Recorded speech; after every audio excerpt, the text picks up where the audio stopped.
I have told this story exactly once before tonight. I told it to my wife 3 years after I got home in our kitchen at 2 in the morning while she sat across from me with both hands wrapped around a mug of tea she never drank. She listened to the whole thing without interrupting. When I finished, she was quiet for a long time. Then she said, "I believe you." And she reached across the table and put her hand over mine. And that was all she said. That was enough. That was more than I expected. I don't tell it for sympathy, and I don't tell it to be believed by everyone who hears it. I tell it because I have been carrying it for 12 years, and the weight of a thing kept in silence is different from the weight of a thing spoken out loud, and I have decided that the difference matters. My name is Daniel Reyes. I served as a combat medic with the United States Army for 8 years, 2 tours in Iraq and one in Afghanistan, and I was good at my job. I want to say that plainly because what I'm about to describe happened to a man who was competent and trained and clear-headed and not given to hallucination or fear-driven interpretation of ambiguous events. I had seen more than most men see by the time I was 26. I had held more dying people than I can count. I had learned the particular stillness that the work demands, the way you have to become a kind of instrument when everything around you is falling apart, precise and steady and fully present, because the person under your hands has no one else. I was not a man who saw things that weren't there. What happened in that village was real. The village had a name that I'm not going to use. And what I'll tell you is that it was in a province in eastern Afghanistan that doesn't make the news anymore, in a valley that sits between two ridgelines, and that in the spring, the mountains around it are the kind of beautiful that seems designed to make you forget what you're doing there. Our unit had been operating in that region for about 4 months when we received orders to push through the valley and establish contact with local leadership in a cluster of 3 small settlements along the river road. Standard stability operation, community engagement, the kind of mission that looks uncomplicated on a map in a briefing room. There were 11 of us, plus our interpreter, a man named Fareed who had been working with American forces for 6 years and had the permanently exhausted patience of someone who spends their life translating not just language, but entire frameworks of understanding between groups of people who have no idea how far apart they are. I liked Fareed. He had a daughter back in Kabul who he talked about the way some men talk about their faith as the organizing principle of everything, the thing that made the rest of it make sense. He showed me her photograph once. She was maybe 8 years old, gap-toothed and grinning, sitting on what looked like a concrete stoop in bright sunlight. He kept the photo in his breast pocket, over his heart. I noticed that we reached the first 2 settlements without incident. The second day, we pushed toward the third village, the farthest up the valley, sitting at the base of the northern ridgeline, where the river bent and the road narrowed to a track barely wide enough for a single vehicle. It was late afternoon when we arrived, the light already cutting low across the mountains, and the village was quiet in a way that registered before any of us consciously named it. I have been in enough places, in enough different countries, to know the specific quality of quiet that means people are home. The sounds under the quiet, animals, children, the clatter of cooking, the movement of ordinary life behind closed doors. And I have been in enough places to know the specific quality of quiet that means something else. The kind of silence that has been arranged, that has been settled into deliberately, the way people go very still when they hear something they don't understand approaching from a distance. The village was the second kind of quiet. Our lieutenant, I'll call him Carver, because that's not his name, read it the same way I did. He slowed us down, spread us out, kept his voice and his body language relaxed, the way you do when you want to communicate non-threat to a population that has every reason to read threat into everything. Fareed walked beside him, equally calm, and I stayed close to both of them because that's where a medic belongs when things might go sideways, near the decision makers. The village was maybe 40 structures, stone and dried mud, packed close along both sides of the track. A mosque at the far end, small and plain, a well in the center surrounded by a low stone wall, and people. There were people, which was a relief of a specific kind. They were gathered along the edges of the track, watching us come in. Women with children behind them, old men with the kind of faces that have spent decades looking at difficult things without expression. A few young men at the outer edges hanging back, watching with their arms at their sides. Nobody came forward. Nobody ran. Fareed began to speak. His voice was unhurried, the formal greeting that opens every approach in that part of the country. And I watched the faces of the people watching us and tried to read what I could in them. What I read was not hostility. It was closer to the expression of people waiting to see if something they have been afraid of is actually going to happen. Not expecting it to go well, but willing to be surprised. An old man came forward eventually, white-bearded, deliberate in his movements, wearing a gray shalwar kameez that had been mended many times. He spoke to Fareed at length. Fareed translated in the pieces that he always did, the way a man handles something fragile, carefully, a section at a time. The elder said they had not received visitors from outside the valley in a long time. He said the road had been difficult. He said the winter had been hard and the spring planting was not yet finished and they had little to offer, but would share what they had. Standard hospitality, standard careful language.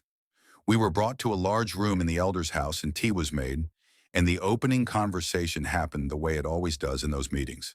All ceremony and patience, nothing direct yet. Because directness is an insult in that context, and Fareed had explained this to us many times in many places, and some of us had actually learned it. It was during this conversation that I noticed the door.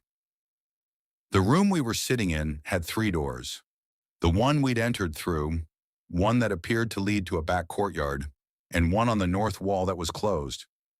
That one had something wrong with it that I couldn't immediately identify. The wood was newer than the rest of the structure. Newer by decades, not years, a different color and grain, fitted into the original stone with a kind of deliberate care that suggested it had replaced something else, something older, and that the replacement had been important enough to do well. There was no lock. There was a bar across it, a heavy beam seated in iron brackets, set into place from this side.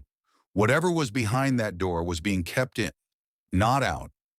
I noticed it and noted it and let it go for the moment, because the conversation was moving and my job was to be present and available, and not to go opening barred doors in the homes of people we were trying to build trust with.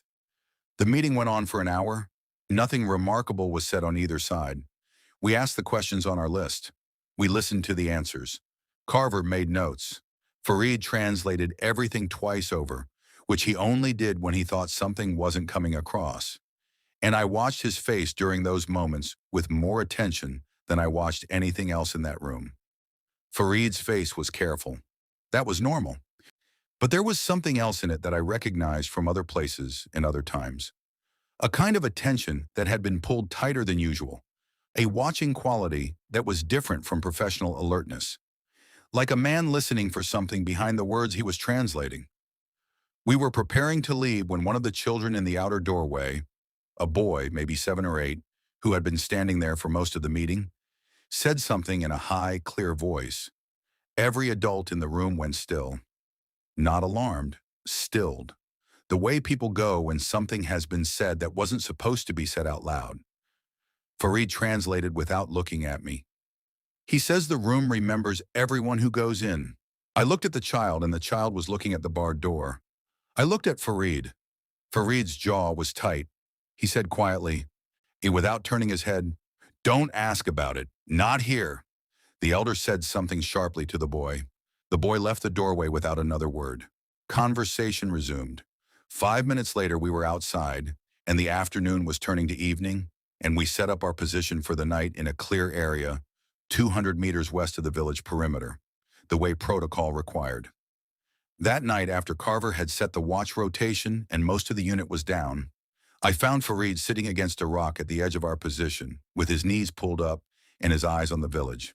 I sat beside him and waited. Fareed was not a man you pushed. After a while, he said, "The elder was afraid of you." I said, "Not of us specifically. We get that a lot." Fareed shook his head. "Not afraid you would hurt them. Afraid you would go in. Afraid you would find it and go in. I asked him what was behind the door. He was quiet for a long time. Then he said that in his 6 years with American forces, he had been in many valleys and many villages, and he had heard many things that he had learned to translate the useful parts of and leave the rest. That there were places in those mountains where the geography meant something that didn't translate, where the way the land sat, the way the air moved, the way sound traveled between the ridgelines, had produced over centuries a relationship between the place and the people in it that had no equivalent in English and very little equivalent even in Dari. He said the village had a room, not a prison, not a punishment, not a haunting in the way Americans use that word, something more like a repository, a place where certain things were held. I asked him what things.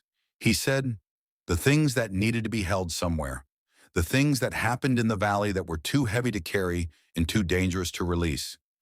Things from the Soviet war, things from before, things from further back than anyone alive could personally remember, but that had settled into the stone of that valley the way water settles into rock, slowly, over time, becoming part of the structure itself.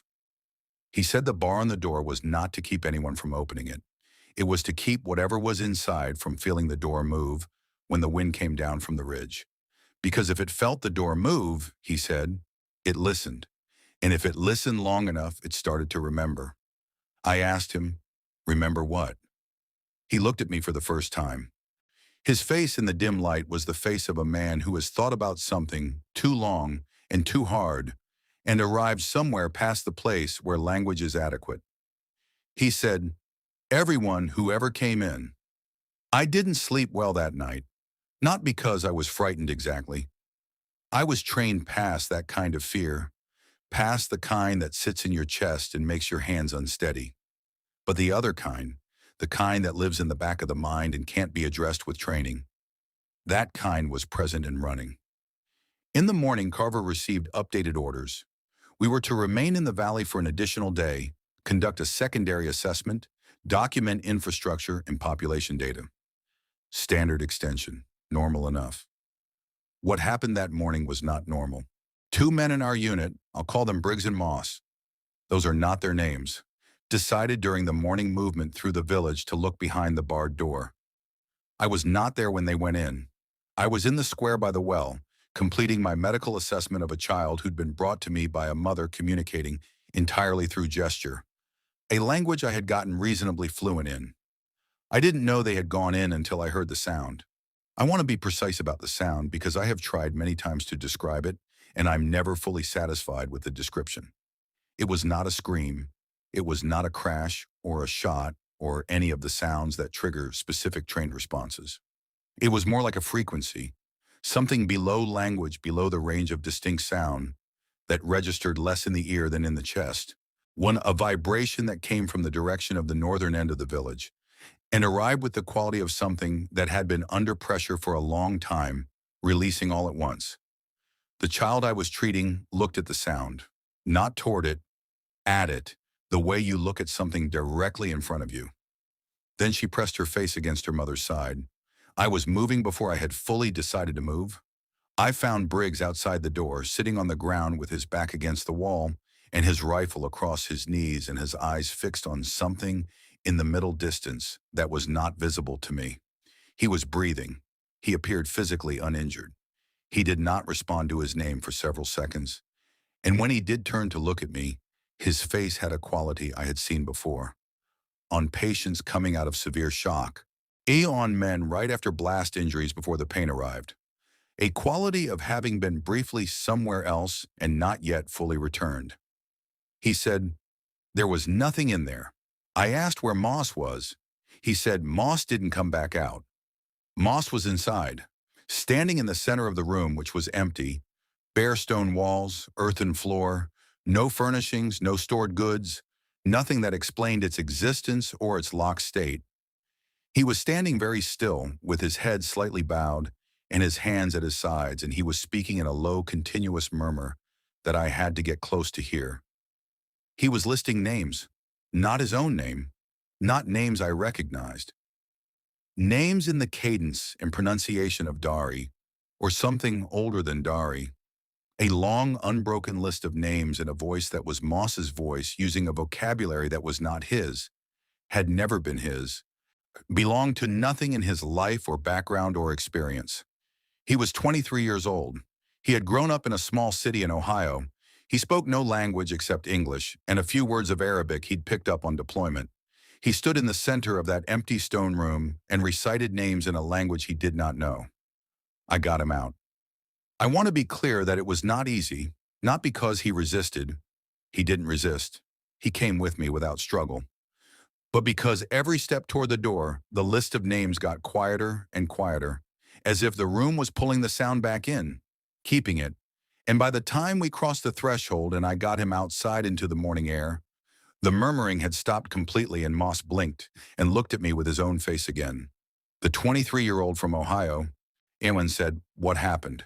He had no memory of going in, no memory of the names, or the room, or anything after crossing the threshold. The last thing he remembered was standing outside looking at the door. I did my medical assessment. Vitals normal, pupils equal and reactive.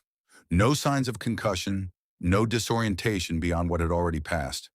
By every measurable clinical standard, Moss was fine. I wrote in my field notes that both men had experienced a brief psychological episode, possibly stress-related, and were cleared for duty. That is what the record says. That is the only thing the record says. I barred the door myself before we left the village. I set the beam back in the brackets and I made sure it was seated fully, and I did not look at the room while I did it. Farid was behind me while I worked, and when I finished and turned around, his expression was the one people use when they are grateful for something they're not going to name out loud. We completed our mission. We filed our reports. We left the valley.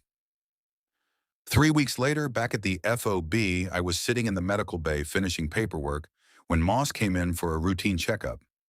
He sat on the edge of the cot the way young soldiers do, loose and easy, no tension. He answered my questions. He was fine. He was genuinely fine.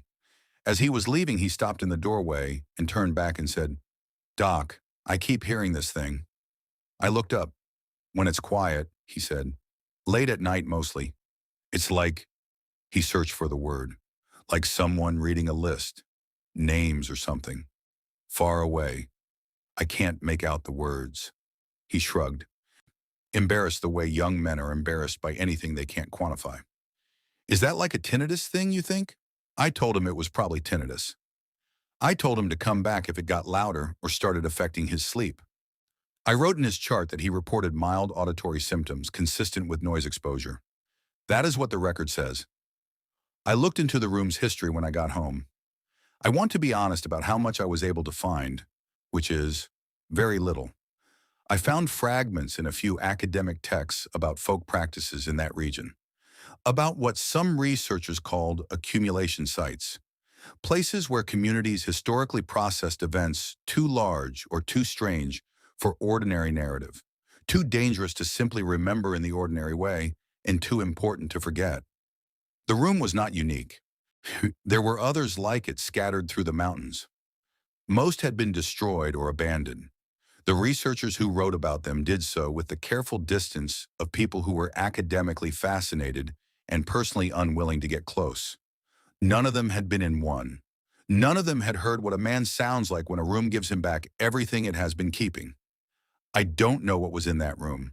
I have 12 years of thinking about it, and I am no closer to a framework that satisfies me. What I know is that a village at the base of a northern ridgeline had built a stone room and barred its door and tended to it across generations because they understood something about what accumulated in that valley, in the air and the stone and the ground between the ridgelines. And they had decided the right response was not to destroy it, but to contain it, to give it a place, to maintain the bar on the door and teach the children not to speak of it and wait, with the patient, determined faith of people who have survived everything history has thrown at them, for the weight of it to eventually become bearable. I think about Farid's daughter sometimes. I think about whether he made it back to Kabul, whether she grew up gap-toothed and grinning in that stoop in the bright sunlight, whether he kept the photograph over his heart on every deployment that came after and finally got to put it away for good when the last one ended. I hope so. I genuinely hope so. I think about Moss occasionally. We are not in touch. The last I heard through mutual acquaintances, he was out of the service and working somewhere in the Pacific Northwest and had a family. I hope the list of names stopped eventually. I hope the quiet at night is just quiet now. I think about the elder's face when we left the village. The careful, controlled relief of a man watching something pass by that he had been afraid was going to stop and stay. And I think about what the child said, in a voice too clear and too calm for the weight of what he was describing. The room remembers everyone who goes in. I went to the door. I stood at the threshold. I pulled a man back across it and sealed it behind me. I don't know if that counts. But some nights when the house is quiet and the dark is thick outside the window, I lie still and I listen. And I think about that stone room at the base of a mountain in a valley I will never return to. And I wonder if the list of names in there is a little longer now than it was before we came. I wonder if somewhere in the back of that darkness, in whatever language the stones of that valley speak when no one is listening, something is saying mine.